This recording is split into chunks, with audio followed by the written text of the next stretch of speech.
नमस्कार, मैं त्यागीराज त्यागी रम्या अमरीश आप सभी का स्वागत करती हुई चैनल पर और प्रभु से प्रार्थना करती हूँ कि आप सभी हेल्दी वेल्दी और सुरक्षित होंगे। इसी कामना के साथ मैं आज की कहानी शुरू करती हूँ और आज की कहानी में उत्तर प्रदेश के लखनऊ से लेकर आई हूँ। उत्तर प्रदेश के लखनऊ में पीसीएस अधिकारी की एक 24 वर्षीय बेटी लखनऊ के केजीएमयू में अपने इलाज के लिए जाती है। मानसिक रोग विभाग में वह अक्सर अपना इलाज कराने के लिए जाती थी।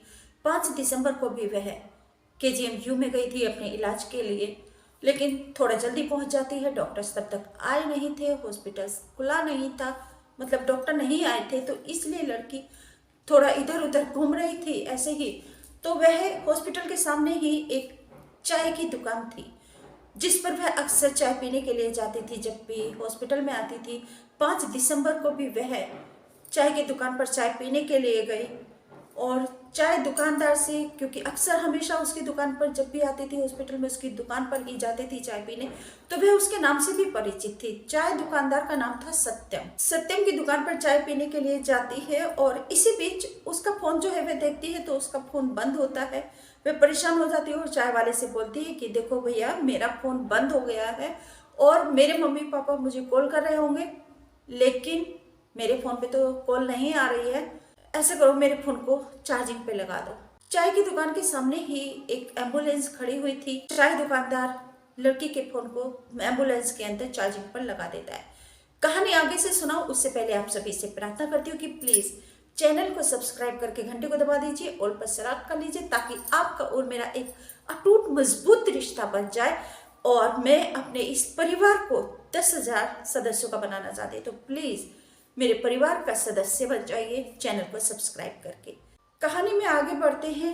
जो चाय दुकानदार होता है सत्यम, वह लड़की के मोबाइल को चार्जिंग पर लगा देता है और लड़की चाय पीने लगती है। थोड़ी देर में चाय खत्म हो जाती है। लड़की अपने थोड़ी देर के बाद सोचती है कि अब चार्जिंग हो गई होगी थोड़ी बहुत ताकि फोन ऑन हो जाए, तो वह लड़के से बोलती है कि ठीक है, मेरा फोन लाकर मुझे दे दो। चाय दुकानदार देखता है तो वहां पर एम्बुलेंस नहीं थी। चाय दुकानदार एम्बुलेंस वाले को फोन करता है और बोलता है कि भाई तुम एम्बुलेंस बिना बताए ले गए, वहां पर दीदी का फोन चार्जिंग पर लगा हुआ था, कम से कम फोन को देकर तो जाते। इस पर एम्बुलेंस वाला बोलता है कि ठीक है, परेशान मत हो, दीदी से बोलो फोन सेफ है और मैं डोलीगंज में हूँ इस समय। ऐसा करो, दीदी को लेकर डोलीगंज में आ जाओ और फोन ले जाओ। चाय दुकानदार सत्यम लड़की को लेकर डोलीगंज जाता है। जब डोलीगंज पहुंचता है तो वहां पर भी एम्बुलेंस नहीं मिलती। अब लड़की दुखी हो जाती है, परंतु उसी जगह पर डोलीगंज में एक लड़का उसको दिखाई देता है और लड़के को देखते ही वह बोलती है कि तुम तो अभी चाय की दुकान पर थे, अभी यहाँ पर भी हो। तो इस पर चाय दुकानदार सत्यम बोलता है कि हाँ, ये भी मेरा दोस्त है और ये भी अक्सर चाय की दुकान पर आता रहता है। एम्बुलेंस वहां पर भी नहीं थी। अब चाय दुकानदार सत्यम एम्बुलेंस वाले को फोन करता है और फिर पूछता है कि भाई तुम तो डोलीगंज में भी नहीं हो, हम तो डोलीगंज में आ गए हैं दीदी को लेकर। अब एम्बुलेंस वाला बोलता है कि मैं आईटी चौक पर हूँ, ऐसा करो आईटी चौक पर आ जाओ दीदी को लेकर और यहाँ से मोबाइल ले जाओ। अब मोबाइल भी चार्ज हो चुका हो। सत्यम जो है किसी को फोन करता है और वहां पर एक गाड़ी आकर रुकती है, वैगनार।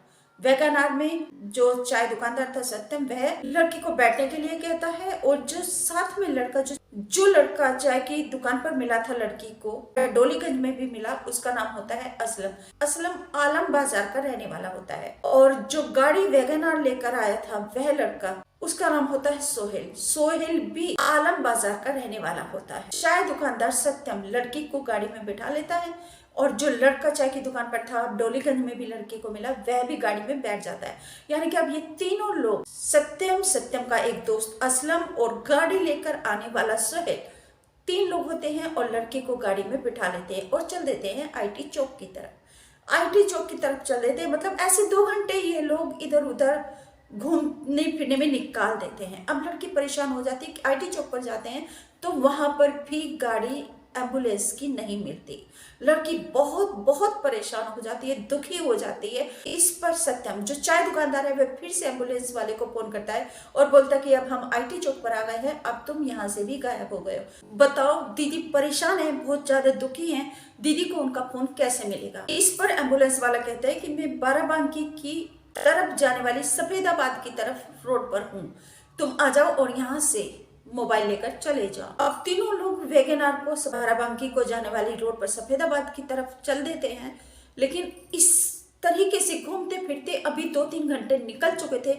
लड़की अब बहुत ज्यादा विचलित हो गई थी ऐसे इस घटना से, इस तरीके से कि उसको उसका मोबाइल नहीं मिल रहा था और इधर से उधर वे दौड़े जा रहे थे। लड़की को परेशान और विचलित देखकर चाय दुकानदार सत्यम बोलता है कि दीदी ऐसा करो, आपको भूख लगी होगी, कुछ खा लो, क्योंकि लड़की को भूख ऑलरेडी लग रही थी। तीनों लोग एक ढाबे पर जाते हैं, वहां पर खाते पीते हैं। खाने में पिलाने में ऐसी कौन सी चीज ना जाने लड़की को पिलाई कि उसे चक्कर आने लगते हैं और वह अपना मतलब होश खोने लगती है। ये सारे लोग, तीनों लोग लड़के को गाड़ी में बिठा लेते हैं और फिर गाड़ी बाराबंकी को जाने वाली सफेदाबाद की तरफ चलाने लगते हैं, दौड़ाने लगते हैं।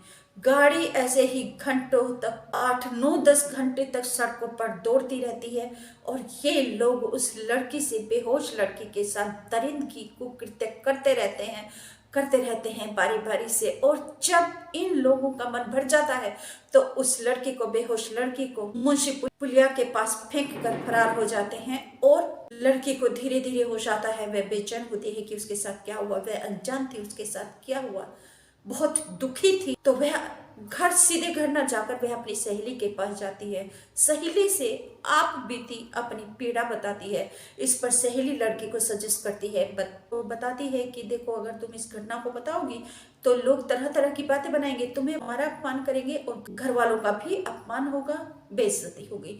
इस पर लड़की चुप रहती है, किसी को घटना के बारे में नहीं बताती, घर में जाती है। पीड़िता लड़की इस घटना के बारे में, सहेली के सुझाव पर इस घटना के बारे में किसी को नहीं बताती, अपने घर में भी किसी को नहीं बताती। परंतु वह इतनी परेशान हो जाती है, इतनी दुखी रहती है, विचलित रहती है कि उसकी माँ उसको समझ जाती है कि जरूर किसी कष्ट में है, पीड़ा में है। माँ उससे बार बार पूछती है, लेकिन लड़की ने कुछ नहीं बताया। हफ्ते 10 दिन ऐसे ही बिता दिए, लेकिन लड़की से माँ जब पूछती रही तो 10 दिसंबर 2023 को लड़की टूट जाती है और बिखर बिखर कर रोने लगती है और अपनी माँ से अपनी पीड़ा बताती है। माँ के पैरों की तले की, माँ के पैरों की जमीन खिसक जाती है, माँ के ऊपर आसमान टूट जाता है, क्योंकि उसकी लाडली बेटी के साथ किसी ने इतना घिनौना कुकृत्य किया और उसकी बेटी अंदर ही अंदर घुटती रही। वह पहले से मानसिक बीमार थी, उसको और इतनी पीड़ा दे दी इन दरिंदों की पीड़ा से बेहाल बेटी को देखकर माँ रोने लगती है। माँ बेटी दोनों बिलख बिलख कर रोने लगती है। लड़की का परिवार लखनऊ के गोमती नगर इलाके के विभूति खंड में रहता है। यह एक पोश इलाका है और यहाँ पर अधिकतर अधिकारी लोग ही रहते हैं। पीसीएस अधिकारी अपनी बेटी को लेकर 10 दिसंबर को वीरगंज थाना कोतवाली में जाते हैं। आरोपियों के विरुद्ध रिपोर्ट लिखवाते हैं। पुलिस तत्काल कार्रवाई करते हुए अपराधियों को गिरफ्तार कर लेती है और उन्हें जेल भेज देती है। वीरगंज थाना कोतवाली की पुलिस ने आश्वासन दिया है लड़की और लड़के के परिवार को कि जल्दी से जल्दी आरोपियों के विरुद्ध चार्जशीट दाखिल करके उनको कड़ी से कड़ी सजा दिलवाएगी। वहीं लड़की को मेडिकल में एडमिट कराया है, क्योंकि मानसिक रूप से वह पहले से ही बीमार थी और अब और ज्यादा उसको मानसिक तौर पर पीड़ा दी गई है। वह बेहाल है, विचलित है, ताकि लड़की जल्दी से जल्दी रिकवर कर सके और इस कुकृत्य के अंधकार से वह जल्दी से जल्दी बाहर आ सके। सभी बेटियों से निवेदन करना चाहती हूँ कि कभी भी, सभी बहनों से भी निवेदन करना चाहती हूँ कि कभी भी किसी के बहकावे में ना आए।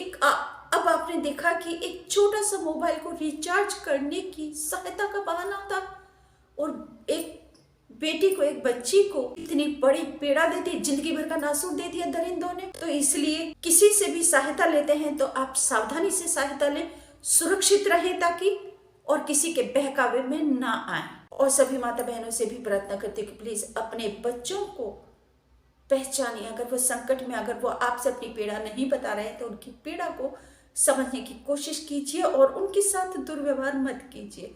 अगर वो किसी संकट में, किसी हादसे का शिकार हो जाते हैं तो उनकी शक्ति बनकर उनके साथ रहिए, उनकी शक्ति बनिए और उस संकट से बच्चों को बाहर निकालिए। उनकी सुरक्षा सुनिश्चित करना आपकी जिम्मेदारी है। और बच्चों से भी कहना चाहती हूँ कि प्लीज अपनी सुरक्षा की जिम्मेदारी खुद लीजिए। आप इतने बड़े हैं कि हमारे साथ कोई गलत कर रहा है, कोई है सुरक्षित, तो अपनी सावधानी खुद करनी होगी।